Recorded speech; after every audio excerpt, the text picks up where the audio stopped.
देवी पार्वती के क्रोध से जितनी भी ऊर्जा संसार में निकली है वो सारी ऊर्जा को यह दो असुर पकड़ लेते हैं और उससे दो हथियार बनाते हैं और फिर ये चले जाते हैं देवी पार्वती से युद्ध करने। देवी पार्वती अनेकों प्रयास करती, अनेकों अस्त्र इन असुरों पे छोड़ती है, लेकिन इन असुरों के पास जो अस्त्र थे उसके अंदर दिव्य शक्तियां थी, आदि शक्ति के क्रोध की शक्तियां थी। इसीलिए वो आदि शक्ति पे प्रहार करने ही जा रहे होते हैं कि उसी वक्त वहां पर सदाशिव आ जाते हैं। ये शिव नहीं है, यह है सदाशिव। सदाशिव की कहानी बहुत ही ज्यादा रोचक है। वो देवी पार्वती को बचा भी लेते हैं, साथ ही उन्हें शांत भी करते हैं। लेकिन आखिर सदाशिव की कहानी क्या है, यही हमें जानने को मिलेगा आज के एपिसोड में। तो बिना किसी वक्त गवाए चलिए शिव शक्ति के आज के एपिसोड का रिकैप शुरू करते हैं। एपिसोड की स्टार्टिंग में हम देखते हैं कि देवी पार्वती ताहीमाम मचाने लगती है। अपनी शक्तियों से आदि शक्ति इस संसार को नष्ट कर रही होती है। उसी वक्त हम ज्योतिर्लिंग में देखते हैं कि महादेव रो रहे होते हैं। महादेव के भक्त महादेव को रोता हुआ नहीं देख सकते, इसीलिए वो बहुत ज्यादा विवश हो जाते हैं। वो महादेव से पूछते हैं कि महादेव आखिर आपके दुख का कारण क्या है,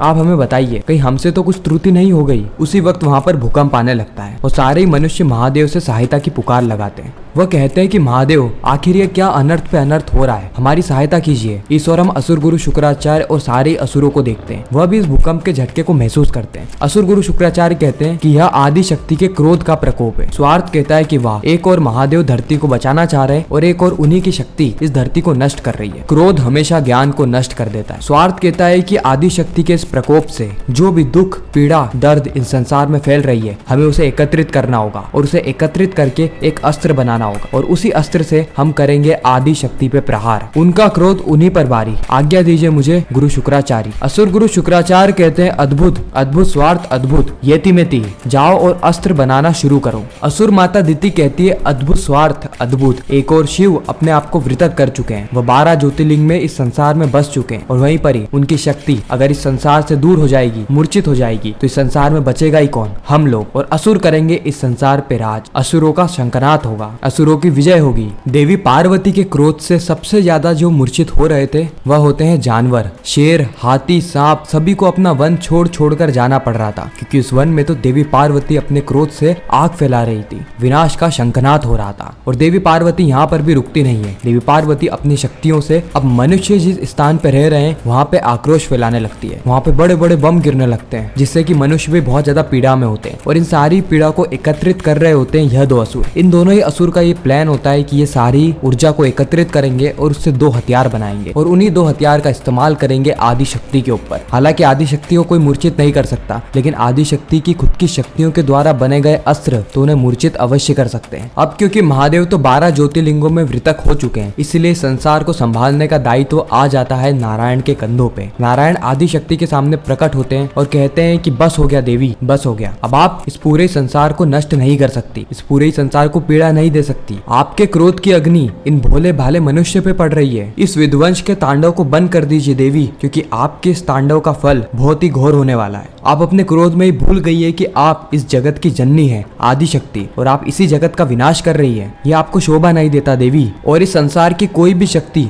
आदि शक्ति के इस क्रोध का लाभ उठा सकती है। अब क्योंकि नारायण तो इस सृष्टि के पालनहर्ता है, इसलिए उन्हें यह बात पता होती है कि असुर गुरु शुक्राचार्य ने दो असुरों को बुलाया है और वह दोनों ही असुर आदि शक्ति के क्रोध से दो हथियार बना रहे हैं। देवी पार्वती कहती है कि मेरे लिए अभी सबसे ज्यादा जरूरी है मेरे शिव, और जब तक मेरे शिव मेरे समक्ष नहीं आएंगे तब तक ये विनाश चलता रहेगा। नारायण कहते हैं कि ठीक है देवी, अगर आपने निर्णय ले ही लिया है इस सृष्टि का विनाश करने का, तो इस विनाश की शुरुआत मुझसे कीजिए, कर दीजिए मेरा अंत, कर दीजिए अपने भाई नारायण को नष्ट। लेकिन देवी पार्वती का क्रोध अभी भी शांत नहीं हुआ था। वो जोर से पुकारती है कि सुदर्शन, नारायण की बहन पार्वती तुम्हें पुकार रही है, प्रकट हो सुदर्शन, प्रकट हो। अगले पल हम देखते हैं कि सुदर्शन वहाँ पर आ जाता है। सुदर्शन चक्र के आते ही देवी पार्वती कहती है कि नारायण, जब मैं सती के रूप में थी तो आपने इसी सुदर्शन से मुझे काटा था, और इस बार यह सुदर्शन मैं पुनः आपके पास लाके देती हूँ। लीजिए नारायण, और इस सुदर्शन से अंत कर दीजिए मेरा, विभक्त कर दीजिए अपनी बहन को, शिव की शक्ति को, चला दीजिए ये सुदर्शन चक्र। देवी पार्वती कहती है या तो मैं ऐसे ही विनाश करती रहूंगी, या फिर आपके सुदर्शन से कट के सदा सदा के लिए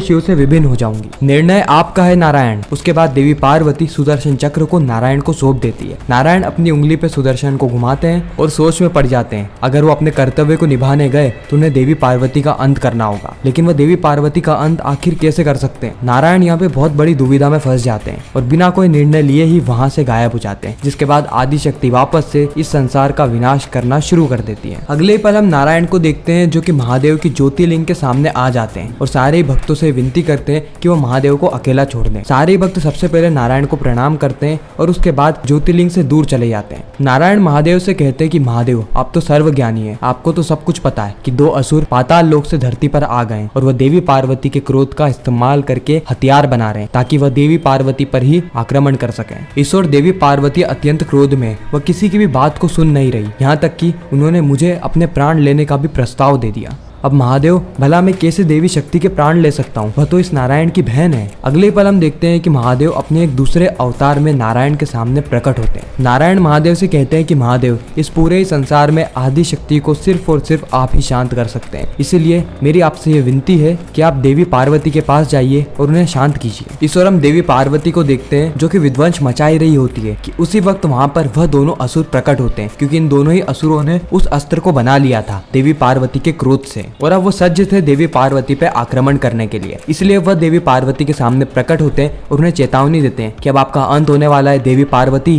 क्योंकि आपके क्रोध से संसार में जो पीड़ा जन्मी है उसके श्राप से हमने ये अस्त्र बनाया है जिसका तोड़ असंभव है, इसीलिए सज्ज हो जाइए मूर्छित होने के लिए। देवी पार्वती अपने हाथ में तलवार को प्रकट करती है और इन दोनों पर ही आक्रमण कर देती है, लेकिन हम देखते हैं कि इन दोनों के पास जो अस्त्र होता है वह देवी पार्वती के अस्त्र से कहीं ज्यादा शक्तिशाली होता है, इसलिए यह दोनों ही अपने अस्त्र से देवी पार्वती के अस्त्र को ध्वस्त कर देते हैं। देवी पार्वती कई सारे अस्त्रों से इन पे प्रहार करती है, लेकिन सारे अस्त्रों की शक्तियां इनके अस्त्रों की शक्तियों से बहुत ज्यादा कम थी, इसलिए हम देखते हैं कि यहाँ पर असुरों की विजय हो जाती है। उसी वक्त असुर गुरु शुक्राचार्य, असुर माता दिति, राहु, केतु और स्वार्थ आ जाते हैं। असुर गुरु कहते हैं कि देवी पार्वती अब आपके मूर्छित होने का समय आ गया है। उसके बाद येती और महती अपने अस्त्रों से देवी पार्वती पे आक्रमण करते हैं और देवी पार्वती आंख बंद करके हर हर महादेव के नारे लगाती है। उसी वक्त ऊपर से एक तेज बिजली आती है जिससे कि यह दोनों ही अस्त्र नष्ट हो जाते हैं और अगले ही पल हम देखते हैं कि देवी पार्वती के सामने महादेव का एक अलग ही अवतार यानी सदाशिव प्रकट हो जाते हैं। सदाशिव के अनेकों चेहरे और भुजाएं थी। येती और महती कहते हैं कि असंभव, इन अस्त्रों का तो कोई तोड़ था ही नहीं, आखिर तुमने इसका तोड़ कैसे निकाला। सदाशिव कहते हैं कि ये अस्त्र बने थे पीड़ा से, तो मैंने उन सारी पीड़ा को ठीक कर दिया। जो देवी पार्वती ने विध्वंस मचाया था मैंने उस विध्वंस को समाप्त कर दिया, जिससे कि इन अस्त्रों की शक्तियां बिल्कुल ही खत्म हो गई। देवी पार्वती सदाशिव से कहती है कि उन्हें शिव से मिलना है, वह शिव को कहिए यहाँ पर आने का। उसी वक्त सदाशिव कहते हैं कि आपको सोमनाथ ज्योतिर्लिंग के साथ साथ 12 ज्योतिर्लिंग की आराधना करनी होगी और महादेव अगर प्रसन्न हो गए तो फिर वो आपसे मिलने आ सकते हैं। और इसी के साथ ही खूबसूरत एपिसोड यहीं पर ही खत्म हो जाता है, इस ट्विस्ट और सस्पेंस के साथ कि आगे क्या होगा। क्या हमें सबसे पहले सोमनाथ की कथा दिखाई जाएगी और उस कथा में क्या रोमांचक ट्विस्ट और टर्न्स होने वाले, ये जानना बहुत ज्यादा इंटरेस्टिंग रहेगा, जो कि हमें शिव शक्ति के आने वाले एपिसोड में पता लगने वाला है। आपको यह रिकैप कैसा लगा कमेंट सेक्शन में जरूर बताना। अगर वीडियो अच्छी लगी हो तो वीडियो को लाइक करके चैनल को सब्सक्राइब करके ज्यादा से ज्यादा लोगों को ये वीडियो शेयर करना ताकि हमारी फिर से मुलाकात हो। हर हर महादेव।